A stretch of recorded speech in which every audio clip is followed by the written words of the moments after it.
வணக்கம்.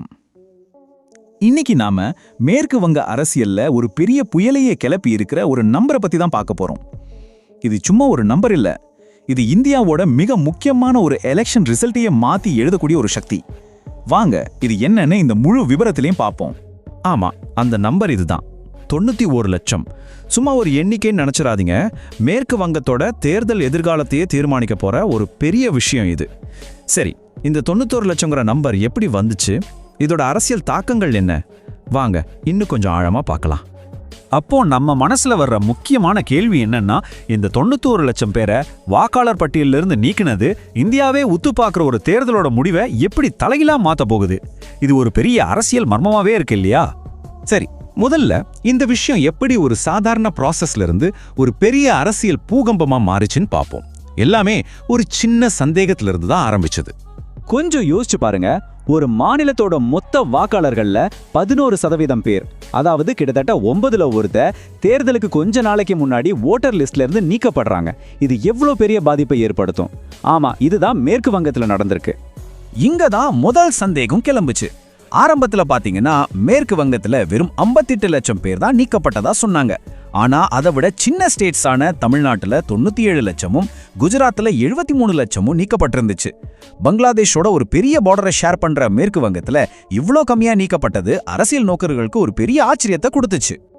அப்போ அந்த 58 லட்சம்ங்கிற நம்பர் எப்படி 91 லட்சமா மாறிச்சு? வாங்க அந்த மர்மமான பயணத்தை இப்போ நாம பார்க்கலாம். இந்த முழு ப்ராசஸோட மையப்புள்ளியே இந்த டவுட்ஃபுல் வோட்டர்ஸ், அதாவது சந்தேகத்துக்குரிய வாக்காளர்கள்ங்கிற வார்த்தை தான். அப்படின்னா என்னன்னா, ஓட்டர் லிஸ்ட்டை சரி பார்க்கும்போது அவங்க குடியுரிமையை நிரூபிக்க சரியான டாக்குமெண்ட்ஸ் கொடுக்காதவங்கள எலெக்ஷன் கமிஷன் இப்படி மார்க் பண்ணுச்சு. எலெக்ஷன் கமிஷன் கிட்டத்தட்ட 60.6 லட்சம் வாக்காளர்களை இந்த சந்தேகத்துக்குரியவர்கள் லிஸ்ட்ல வச்சிருந்தாங்க. இதுல 32.6 லட்சம் பேர் தேவையான டாக்குமெண்ட்ஸை கொடுத்து அவங்க பேரை லிஸ்ட்ல காப்பாத்திக்கிட்டாங்க. ஆனா பாக்கி இருந்த 27.1 லட்சம் பேரால சரியான டாக்குமெண்ட்ஸ் கொடுக்க முடியல. சோ இங்க தான் முக்கியமான ட்விஸ்ட். ஆரம்பத்துல நீக்கின அந்த பேர்களோட இந்த டாக்குமெண்ட்ஸ் கொடுக்க தவறுன 27.1 லட்சம் பேரையும் சேர்த்தப்போ மொத்தமா நீக்கப்பட்ட வாக்காளர்களோட எண்ணிக்கை அந்த பிரம்மாண்டமான 91 லட்சம்ங்கிற நம்பரை தொட்டுடுச்சு. இந்த விஷயம் ஒரு பெரிய சர்ச்சையா வெடிச்சப்போ வேற யாரும் இல்ல, இந்தியாவோட உச்ச நீதிமன்றமே இதுல தலையிட்டு இந்த முழு ப்ராசஸ்க்கு ஒரு ஃபைனல் உறுதியான ஒரு முடிவை கொடுத்துச்சு. சுப்ரீம் கோர்ட்டோட ஆக்ஷன் ரொம்பவே வேகமா இருந்துச்சு. முதல்ல இந்த ஓட்டர் லிஸ்ட் சரிபார்ப்புக்கு எதிரான எல்லா மனுக்களையும் தள்ளுபடி செஞ்சாங்க. அப்புறம் 60 லட்சத்துக்கும் மேல இருந்த கேஸ்களை வேகமா விசாரிக்க ஒடிசா, ஜார்க்கண்ட்ல இருந்தெல்லாம் சேர்த்து ஒரு 500 நீதித்துறை அதிகாரிகளை நியமிச்சாங்க. அவங்க விடுமுறை நாள்ல கூட நடுராத்திரி வரைக்கும் வேலை செஞ்சு எலெக்ஷனுக்கு முன்னாடியே இந்த வேலையை முடிச்சாங்க. கடைசியா இந்த திருத்தின லிஸ்ட் தான் ஃபைனல். இது எலெக்ஷனுக்காக ஃப்ரீஸ் பண்ணுங்க, அதாவது முடக்குங்கன்னு உத்தரவு போட்டாங்க. சுப்ரீம் கோர்ட்டோட தீர்ப்பு ரொம்ப தெளிவா இருந்துச்சு. லிஸ்ட்ல இருந்து நீக்கினது தான். அவங்களால இந்த எலெக்ஷன்ல ஓட் பண்ண முடியாது. ஒருவேளை அவங்க இந்திய குடிமக்களா இருந்தா அதுக்கான தீர்ப்பாயத்துல போய் நிரூபிச்சு அடுத்த எலெக்ஷன்ல ஓட் பண்ணலாம். ஆனா இந்த எலெக்ஷனுக்கு இதுதான் ஃபைனல் லிஸ்ட். அவ்வளவுதான். சரி, இப்ப முக்கியமான கட்டத்துக்கு வர்றோம். இந்த 91 லட்சம் வாக்காளர்களை நீக்கினது மேற்கு வங்கத்தோட எலெக்ஷன் கணக்கையே எப்படி தலைகீழா மாத்த போகுதுன்னு பார்க்கலாம்.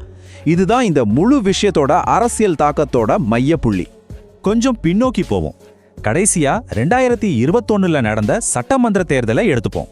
அப்போ ஆளுங்கட்சியான திரிணாமுல் காங்கிரஸுக்கும் பிஜேபிக்கும் நடுவுல இருந்த ஓட்டு வித்தியாசம் கிட்டத்தட்ட 58 லட்சம். டிஎம்சிக்கு 48%, பிஜேபிக்கு 38% வாக்குகள் கிடைச்சது. இங்கே தான் அரசியல் கணக்கே மாறுது. நல்லா கவனிங்க.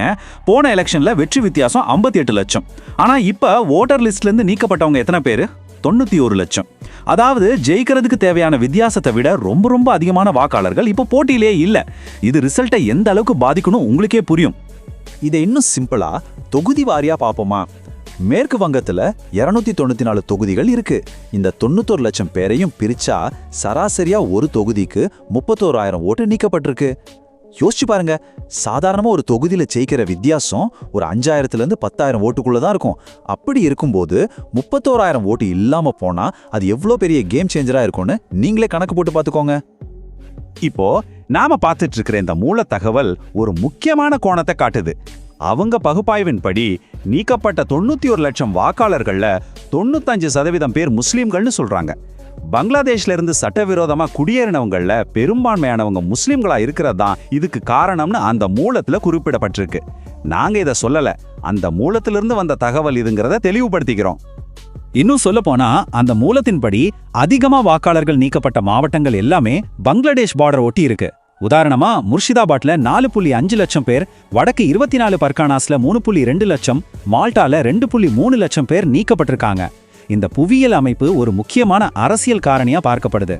ஆக மொத்தம் 91 லட்சம் வாக்காளர்கள் இல்லாததால மேற்கு வங்கத்தோட அரசியல் ஆடுகளமே மொத்தமா மாறிடுச்சு.